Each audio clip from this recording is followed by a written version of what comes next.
सोहेल भाई टीमें पहुंच गई हैं। जी शुक्रिया अब्दुल्ला जी। अभी कुछ देर पहले पाकिस्तान और इंग्लैंड की टीमें यहाँ पालेकल इंटरनेशनल स्टेडियम पहुंच गई हैं सिक्योरिटी के साथ, और स्पेक्टेटर्स की आमद का भी सिलसिला शुरू हो चुका है। हम लोग कुछ ऐसे लोग भी हैं जो एसएससी से, सिन्हाली स्पोर्ट्स क्लब, जो पहले पाकिस्तान के मैचेस खेले गए थे वहां से लेके अब तक पाकिस्तान टीम को सपोर्ट करने के लिए पहुंचे हैं।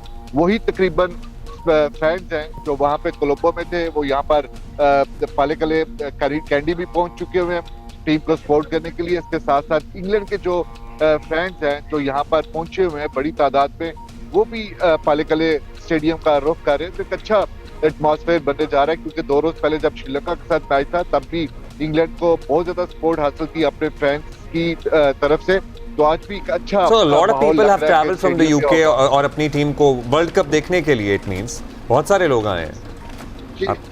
जी डेफिनेटली बहुत ज्यादा लोग आए, वो सियाहत भी करने के लिए पहुंचते हैं। उनके लिए ये वेदर बड़ा अच्छा है एज कम्पेयर टू इंग्लैंड। तो ये सीजन है जो इंग्लैंड से या यूरोप से जो लोग आते हैं यहाँ पर सियाहत करने के लिए, तो उन्होंने प्लान कुछ इस तरह का किया हुआ है कि उन्हें यहाँ पर पालेकल स्टेडियम में। You're very right. It is a tourist spot anyway. वहाँ candy is a very favorite tourist spot. पूरी दुनिया जो है वो वहाँ जाती है, श्रीलंका। अच्छा भट्टी साहब, आप बताएं, हम पिछले घंटे में भी ये बात कर रहे थे और नेचुरली अगर 1-2 चेंजेस जो हो सकते हैं वो तो बिल्कुल एंड में ही पता चलेगा, लेकिन आपको क्या लग रहा है प्लेइंग 11 आज के लिए होनी क्या चाहिए?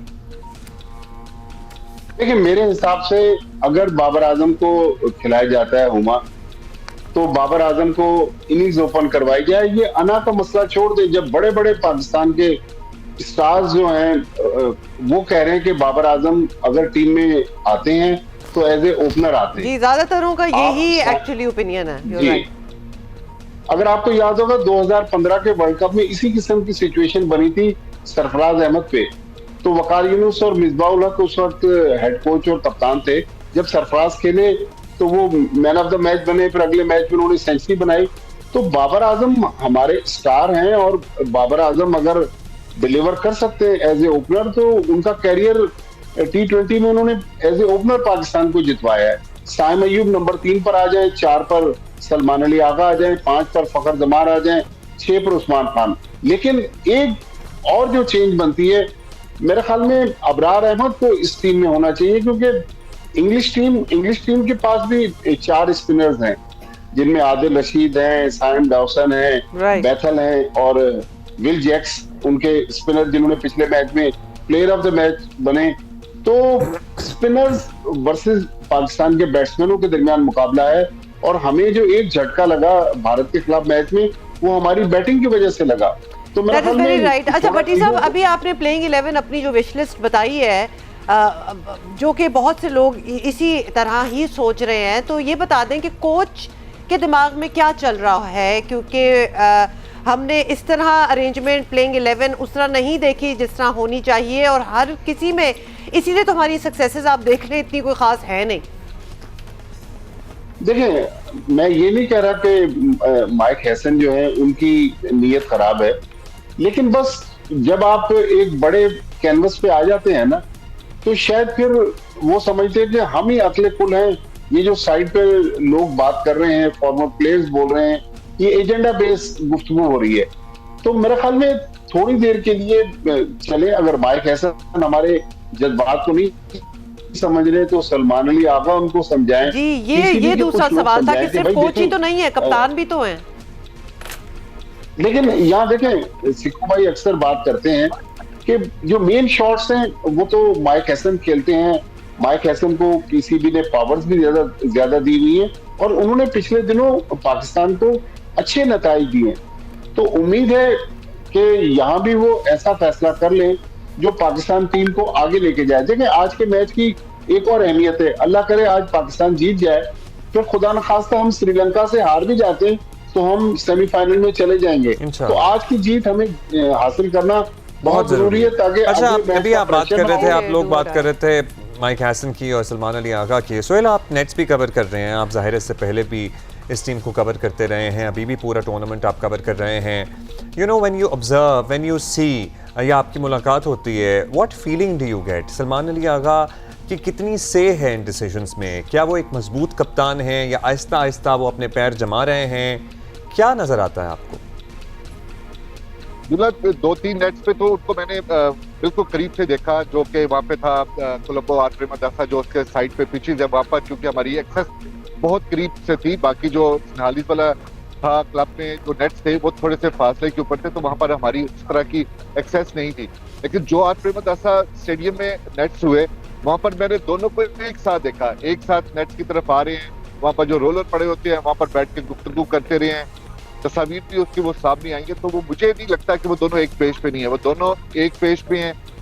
सिर्फ और सिर्फ ये चीज है कि बाबर आजम के हवाले से डेफिनेटली सलमान अली आगा थोड़ा सा सॉफ्ट कॉर्नर रखते होंगे, लेकिन जिस तरह का माइक हैसन ने 2-3 रोज पहले प्रेस कॉन्फ्रेंस की और बिल्कुल पोस्टमार्टम करके रख दिया बाबर आजम की बारे में, उनकी पोजीशन के बारे में, उनके स्ट्राइक रेट के बारे में, तो उनसे सवाल तो यही बनता है कि अगर आपको इन सारी चीजों का पता था कि वो आपके पावर प्ले के बाद अच्छा नहीं खेल सकते, आखिरी 10 ओवर के बाद कर दिया, बल्कि तो बड़ा लेट डाउन कर दिया सोहेल इमरान। जी जी बिल्कुल। मैं एक सवाल पूछ रहा हूँ सोहेल से। जी अब्दुल्ला, सोहेल जो आप बात कर रहे हैं, जो माइक हैसन की प्रेस कॉन्फ्रेंस थी, ये बेसिकली पाकिस्तान के एक फॉर्मर कैप्टन और स्टार प्लेयर के खिलाफ चार्जशीट थी, और ये चार्जशीट नॉर्मली ऐसे मौके पे दी जाती है जब उस प्लेयर का चल चलाव आ जाए।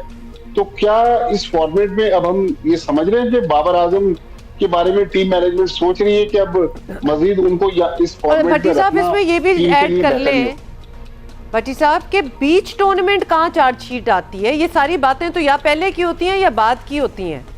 हमारे यहाँ हमने ये पहले भी प्रैक्टिस देखी है कि टूर्नामेंट चल रहा होता है और बीच में बातें स्टार्ट हो जाती हैं सारी। जी बिल्कुल, हैरान तो चीज भी यही है कि आपका एक साबिक कप्तान है जिससे बहुत ज्यादा सर्व किया हुआ है, और आप 20 टूर्नामेंट के दौरान आप उसके बारे में सबके सामने कह रहे हैं कि जो उनका स्ट्राइक रेट जो है वो पावर प्ले में 100 से कम है, हम नहीं खिला सकते, 10वें ओवर के बाद 11वें ओवर के बाद हम उनको भेज नहीं सकते। तो क्या उनको सिर्फ आपने 6 ओवर के लिए रखा हुआ है? इस तरह होता नहीं है। आपने अभी भी मुझे खदशा है कि अगर फर्ज करें किसी भी एक मैच में बाबर आजम प्लेइंग 11 का हिस्सा नहीं होते, तो बिल्कुल ये उनको खुला मैसेज होगा, उनके करियर के ऊपर, T20 इंटरनेशनल के ऊपर उनका सवालिया निशान लग जाएगा। और यही चीज है कि उनको पहले आपने उनका मोराल जो है वो गिराया, उनका नंबर चौथे नंबर पे किया। सब लोग, आप लोग कह रहे हैं, सिकंदर भाई कह रहे हैं, राशिद भाई कह रहे हैं, सब क्रिकेटर्स कह रहे हैं जो खेलते हैं, जो ज्यादा एक्सपर्ट है बताने के लिए कि किस पोजीशन के ऊपर। वही बात तो बिल्कुल हमने उस पर भी उठाई थी, अभी हम देख रहे हैं। ये बताइएगा भट्टी साहब, स्टैट्स जरा हमें बता दें, क्योंकि जहां तक मुझे याद है 3 हम वर्ल्ड कप के अंदर इस तरह 3 मैचेस हुए हमारे इंग्लैंड के खिलाफ और तीनों ही हम हारे हैं। बिल्कुल, वर्ल्ड कप में भी अब्दुल्ला ऐसे ही है, और पिछले जो 3 मैच खेले 2024 में वर्ल्ड कप पे जाने से पहले हमने 2 मैच खेले थे इंग्लैंड में, वो दोनों हम हार गए थे। और 2022 का जो मेलबर्न में पाकिस्तान इंग्लैंड का फाइनल था, तो ओवरऑल अगर स्टैट्स देखें, मुझे एग्जैक्ट याद नहीं, 31 में से शायद पाकिस्तान ने 6 या 7 मैच जीते। ज्यादातर मैचेस जो है उसमें इंग्लिश टीम डोमिनेट कर रही है, लेकिन चले बाज दफा रिकॉर्ड्स जो है वो तब्दील हो जाते हैं। पाकिस्तान की ये टीम देखें, अभी भी मुझे इस पे बहुत ज्यादा उम्मीद है कि अगर ये बेहतर सिलेक्शन की जाए, दिलेर होकर लड़कर खेले, तो पाकिस्तान की ये टीम इस कंडीशन में, इस पिच पे जो अभी सोहेल भाई बता भी रहे थे पिछले घंटे में, तो पाकिस्तान की टीम इंग्लैंड को हराने की पूरी सलाहियत रखती है। ओहो, ओके, ठीक है, थैंक यू भट्टी साहब and Sohail. Good luck team Pakistan. ये सारी पता बातें है। नजर, हम अच्छा खेलेंगे, अच्छा परफॉर्म करेंगे और इंशाल्लाह हम कल फिर इसको सेलिब्रेट भी करेंगे।